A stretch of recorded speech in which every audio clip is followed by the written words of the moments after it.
अगर हम cut off की बात करेंगे, जो एक्सपेक्टेड बोला जाता है कि जो जनरल के लिए यानी कि एमबीबीएस जनरल कैटेगरी में जो आते हैं यानी कि ओपन मेरिट में, उनका कट ऑफ रहता है 590 से अबव।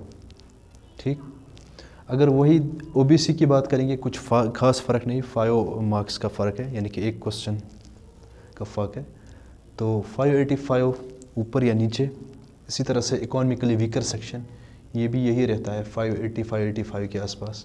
लेकिन मेजर डिफरेंस तो यहाँ पे है एससी और एसटी में, ऑलमोस्ट 100 मार्क्स का फ़र्क है। ठीक, 25 क्वेश्चंस का फ़र्क है। 25 क्वेश्चंस की छूट मिलती है एससी और एसटी को, और तो डिज़र्व करते हैं इस चीज़ को। तो 480 के आसपास कट ऑफ रहता है एससी का, और एसटी का रहता है 480 के आसपास ऑलमोस्ट। ठीक, ये तो हो गया एक्सपेक्टेड कट ऑफ। ये मैं एक्चुअल नहीं कहूँगा क्योंकि ये प्रीवियस ईयर के एनालिसिस पे बोला जाता है जो भी इस पे बात करते हैं। लेकिन ये कहा जाता है कि नंबर ऑफ़ सीट्स हर साल बढ़ जाती हैं, यानी कि नंबर ऑफ़ कॉलेज जो है वो भी बढ़ जाते हैं, तो ये कट ऑफ थोड़ा नीचे ही आता है, ऊपर नहीं चला जाता है। ठीक, अब ये भी डिपेंड करता है कि अगर नंबर ऑफ़ स्टूडेंट ज़्यादा अपीयर होंगे तो कट ऑफ फिर ऊपर ही जाएगा। लेकिन एक्सपेक्टेड है कि 15 लाख के अराउंड 16-17 के आसपास स्टूडेंट्स जो हैं वो अपीयर होते हैं नीट के लिए। अब अगर हम जे.एंड.के में बात करेंगे, जेएमसी श्रीनगर की, क्योंकि इससे आप बच्चों को क्लियर हो जाएगा कि कैसे सीट्स डिस्ट्रीब्यूशन होती है। तो जेएमसी श्रीनगर हमारा नंबर 1 कॉलेज है पूरे जे.एंड.के में। तो इस पे अगर हम देखेंगे कि इसमें जो टोटल वैकेंसीज होती है वो होती है 180। कितनी होती है एमबीबीएस के लिए? एमबीबीएस के लिए 180 सीट्स होती हैं जीएमसी के लिए, जीएमसी श्रीनगर। तो जो लास्ट ईयर का कट ऑफ जो देखा गया है ओपन मेरिट के लिए 633 बॉयज़ के लिए। अब यहाँ भी डिफरेंस है, 633 बॉयज़ के लिए और 612 गर्ल्स के लिए। ठीक, और जो बॉयज़ की सीट्स है वो है 37 और गर्ल्स की सीट्स जो है वो 36। टोटल सीट्स जो है ओपन मेरिट में, टोटल सीट्स जो ओपन मेरिट में है जीएमसी श्रीनगर में वो 73 है। उसमें से 37 बॉयज़ के लिए रिज़र्व और 36 गर्ल्स के लिए रिज़र्व। अगर आरबीए की बात करेंगे, आरबीए में 17 सीट्स बॉयज़ के लिए और 18 सीट्स गर्ल्स के लिए, टोटल सीट्स है 35। जो इसका कट ऑफ रह चुका है लास्ट ईयर पे वो 615 आरबीए का और गर्ल्स का 556, जीएमसी श्रीनगर की बात। इसी तरह से अगर हम एसटी की बात करेंगे, शेड्यूल्ड ट्राइब गुजर बकरवाल जो है, तो उसमें 11 सीट्स है उनके लिए रिजर्व, 5 उसमें से बॉयज़ के लिए और 6 गर्ल्स के लिए। तो जो कट ऑफ रह चुका है 462 और 409 गर्ल्स के लिए। तो डिफरेंस देखिए, ALC actual line of control पे जो रहते हैं उनके लिए 5 सीट्स रिजर्व्ड है, उसमें से 2 बॉयज़ के लिए और 3 गर्ल्स के लिए।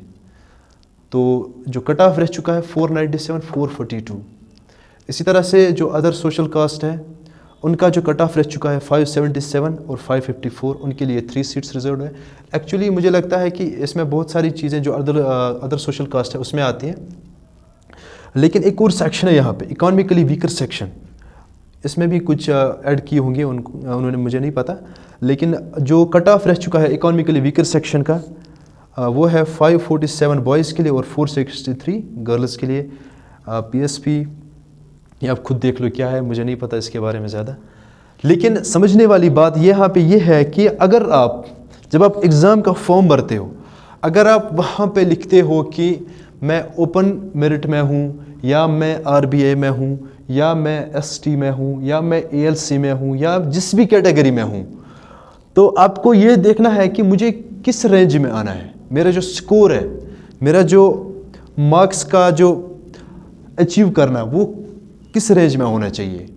तो अगर आप ओपन मेरिट में जा रहे हो, अगर आपका फॉर्म ओपन मेरिट में है, तो आपने बहुत ज़्यादा हार्ड वर्क करनी है भाई, बहुत ज़्यादा, क्योंकि आपका यहाँ पे सिलेक्शन होता है। जब आप 600 यानी कि 590 से ऊपर आपने करना ही करना है, तभी आपका सिलेक्शन हो पाएगा जीएमसीज़ में, चाहे फिर श्रीनगर हो या कोई भी। तो 590 जो भी जीएमसी है उसमें से ओपन मेरिट के लिए भाई 590 का स्कोर करना बहुत लाजमी है, तब वो जीएमसी में एडमिशन ले सकता है। ये कन्फाइंड है इस चीज़ के लिए। ये अगर ओबीसी की बात करेंगे या अगर हम आरबीए की बात करेंगे, तो आरबीए वाले को देखना है कि मुझे 600 यानी 585 से ऊपर करना है। ठीक, अगर मुझे किसी भी जीएमसी में एडमिशन चाहिए, GMC Srinagar, GMC Jammu, GMC Baramulla, Anantnag, Doda, जो भी है, अगर मैं आरबीआई कैटेगरी से हूँ तो मुझे 580 से स्कोर ऊपर करना ही करना है, ठीक। अगर आरबीआई कैटेगरी में अगर आप फॉर्म भर रहे हो, ठीक। इसी तरह से अगर आप इकोनॉमिकली वीकर सेक्शन में से जो आते हैं उनको भी ये देखना है कि मुझे 580 से ऊपर करना है, ठीक। तो जिस भी कैटेगरी में आप फॉर्म भर रहे हो, आपको ये चीज़ जहन में रखना है कि मेरा जो कट ऑफ रहता है वो किस रेंज में रहता है। और अगर मुझे जीएमसी श्रीनगर में चाहिए एडमिशन एमबीबीएस के लिए, तो मुझे कितना स्कोर करना है, उस हिसाब से आपने मेहनत करनी है, उस हिसाब से आपने पढ़ाई करनी है। अगर आपका ये वाला कैटेगरी है जो सबसे लोवेस्ट जिसका कट ऑफ रहता है, ये STGB, तो भाई आराम से अगर आप NCERT पढ़ोगे, अच्छे से पढ़ोगे, आपको ज़्यादा एफर्ट्स नहीं लगाने हैं, आपका आराम से हो जाएगा। लेकिन अब ये भी डिपेंड करता है कि कितने कैंडिडेट्स जो है वो इस कैटेगरी में फॉर्म भरते हैं, वो भी तो आपने जहन में रखना है कि आपने उस लेवल तक मेहनत करनी है कि आपकी सिलेक्शन यहाँ पे हो जाएगी। ओके, तो आई होप कि इसी तरह से अगर आप देखोगे जो सबसे लोवेस्ट कट ऑफ रहता है जीएमसीज में एमबीबीएस के लिए, वो रहता है जीएमसी डोडा में, ठीक। तो जो लोवेस्ट, जो हाईएस्ट है वो जीएमसी श्रीनगर का रहता है, और जो लोवेस्ट है वो जीएमसी डोडा का रहता है। तो वो मैं किसी और वीडियो में आपको दिखा दूंगा अगर टाइम मिला तो। लेकिन मुझे लगता है कि स्टूडेंट्स को यहाँ से एनालिसिस करके समझ में आएगा कि अगर मैं ओपन मेरिट में फॉर्म भर रहा हूँ तो मुझे अगर जीएमसी श्रीनगर में अपनी सिलेक्शन चाहिए तो मुझे कितना स्कोर करना है, मुझे 600 यानी कि 590 से ऊपर जाना है अगर मैं ओपन मेरिट में भर रहा हूँ। अगर मैं आरबीआई कैटेगरी में भर रहा हूँ तो मुझे 580 से ऊपर स्कोर करना है ताकि मुझे जीएमसी, किसी भी जीएमसी में एडमिशन मिल जाएगा, ठीक। इसी तरह से जो जिस कैटेगरी में फॉर्म भर रहा है उसको उसी हिसाब से देखना है कि मुझे कितने मार्क्स लाने हैं ताकि मुझे जीएमसी में एडमिशन मिल जाएगा, ठीक। यहाँ तक क्लियर? चलो, so let's move forward. So let us talk about now AIIMS Delhi, यानी all Indian institute of medical science Delhi, जो नंबर 1 रैंक पे है। तो अगर हम उसकी बात करेंगे, अगर आप वहाँ पे अपना एडमिशन चाहते हैं, ऐसा नहीं है कि सिर्फ दिल्ली के स्टूडेंट्स ही ये क्वालिफाई कर सकते हैं, कोई भी क्वालिफाई कर सकता है जिसमें पोटेंशियल होगा क्वालिफाई करने का। लेकिन जो इसका कट ऑफ रहता है, मैंने पहले भी आपको बोला कि इसका कट ऑफ हाईएस्ट रहता है जनरल के लिए। अगर आप जो नंबर ऑफ़ सीट्स जनरल के लिए है एम्स दिल्ली में, एम्स के 15 कॉलेज हैं, भूलना मत इस चीज़ को। अगर आप किसी भी एम्स के लिए क्वालिफाई करोगे तो आप आराम से जा सकते हैं। लेकिन जो टॉप रैंकड है, जो कि कट ऑफ जिसका हाईएस्ट रहता है, तो अगर आप देखोगे यहाँ पे नंबर ऑफ़ सीट्स जो है जनरल के लिए वो कितनी है, 49 जनरल के लिए, ठीक। और उसमें से जो मार्क्स हैं क्लोजिंग मार्क्स, यानी कि 706, यानी कि आपने 706 अगर स्कोर किया तो आप, और जनरल में, तो आपका एडमिशन एम्स दिल्ली में हो जाएगा। अगर आपने इससे ऊपर किया तो आपका रैंक भी उतना ही ऊपर जाएगा, ठीक। तो जो क्लोजिंग रैंक है एम्स दिल्ली के लिए वो 53 है, ठीक। इसी तरह से अगर हम ओबीसी की बात करेंगे, ओबीसी के लिए जो नंबर ऑफ़ सीट्स है वो है 31, और जो मार्क्स है जो आपने स्कोर करने हैं, क्लोजिंग मार्क्स जो है वो है 695। ओबीसी के लिए जो है कि कट ऑफ जो रहता है एम्स दिल्ली के लिए वो 695 है, और जो क्लोजिंग रैंक है वो है 250, यानी कि आप इस रैंक में आ जाओगे। जो ऑल इंडिया रैंक, अगर आपने कबीर सिंह देखी होगी तो जिसकी रैंक 27 थी, तो आपको थोड़ा आइडिया आ जाएगा।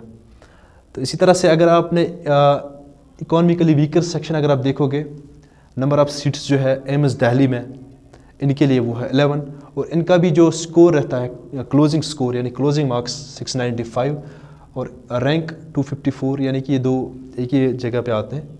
अगर हम शेड्यूल्ड ट्राइब की बात करेंगे, एसटी की बात करेंगे, तो जो नंबर ऑफ़ सीट्स है वो है 9 एम्स दिल्ली में। तो जो इनका जो स्कोर रहता है यानी मार्क्स रहते हैं 645 क्लोजिंग मार्क्स, और इनका रैंक 4820, ये भी बहुत बड़ी बात है, ये कोई छोटी बात नहीं है। अगर हम इसकी बात करेंगे, एससी की बात करेंगे, शेड्यूल कास्ट की, तो इनका जो मार्क्स रहता है क्लोजिंग मार्क्स 680, यानी कि 680 से ऊपर आपने स्कोर किया तो, या 695 से बिलो, तो इसमें अगर आप आओगे। लेकिन अगर आप इसमें आ रहे हो शेड्यूल कास्ट में तो 680 क्लोजिंग मार्क्स, और इनका जो रैंक रहता है all India rank that's 875। Okay, इसी तरह से फिर जनरल में अगर आप फिजिकली हैंडीकेप्ड अगर आप देखोगे तो उनके लिए 2 सीट्स रिजर्व हैं, ठीक। तो दिस इज़ ऑल अबाउट कि किस तरह से मार्क्स के बेस पे अगर आप किसी भी कॉलेज में अपना एडमिशन देखना चाहते हैं तो आपने उसी हिसाब से वहाँ का जो कट ऑफ रहता है, वहाँ का जो स्कोर रहता है, क्वालिफाइंग स्कोर, वो आपने क्वालिफाई करना है, तभी आपको वहाँ पे एडमिशन मिल जाएगा। ये सिर्फ MBBS की बात कर रहा हूँ मैं। इसके बाद फिर जब आप लेवल में नीचे जाओगे तो हर एक के लिए अलग अलग कट ऑफ रहता है, तो काउंसलिंग होती रहती है, 2-4 सेशन उसके रहते हैं काउंसलिंग के, तो सिलेक्शंस होती रहती है। लेकिन जो हम टॉप की बात करेंगे, we always talk about the cream. तो क्रीम जो यहाँ पे है वो एम्स दिल्ली है। अगर हम JNK की बात करेंगे तो GMC श्रीनगर है। तो उससे स्टूडेंट्स को आइडिया मिल जाएगा कि स्टूडेंट्स को डिस्करेज नहीं होना है, उन्होंने हिम्मत नहीं हारनी है, क्योंकि अगर उनको GMC श्रीनगर नहीं मिल रहा है तो भी यहाँ पे 10 कॉलेज हैं, तो उनमें उनका एडमिशन हो जाएगा अगर वो प्रिपेयर कर रहे हैं MBBS के लिए। लेकिन अगर उनका MBBS नहीं हो रहा है, फिर दूसरे ऑप्शंस भी हैं, वो उनमें भी जा सकते हैं। लेकिन अगर उनका ड्रीम है कि वो सिर्फ MBBS के लिए ही जाएंगे, तो उनको फिर मेहनत करनी होगी। अगर उनका ड्रॉप होगा 1 साल, don't worry about that, life is still there, आप फिर से ट्राई करो। मैंने तभी लिखा ऊपर में कि practice leads to improvisation of confidence. अगर आप 1 बार नहीं, 2 बार नहीं, 3 बार भी ट्राई करोगे तो दूसरी बार नहीं, तीसरी बार तो हो ही जाएगा। अगर तब भी नहीं हुआ, छोड़ दो फिर, नहीं छोड़ना नहीं है, फोड़ना है एकदम। So this was all about today. I hope कि आपको ये वीडियो पसंद आएगा।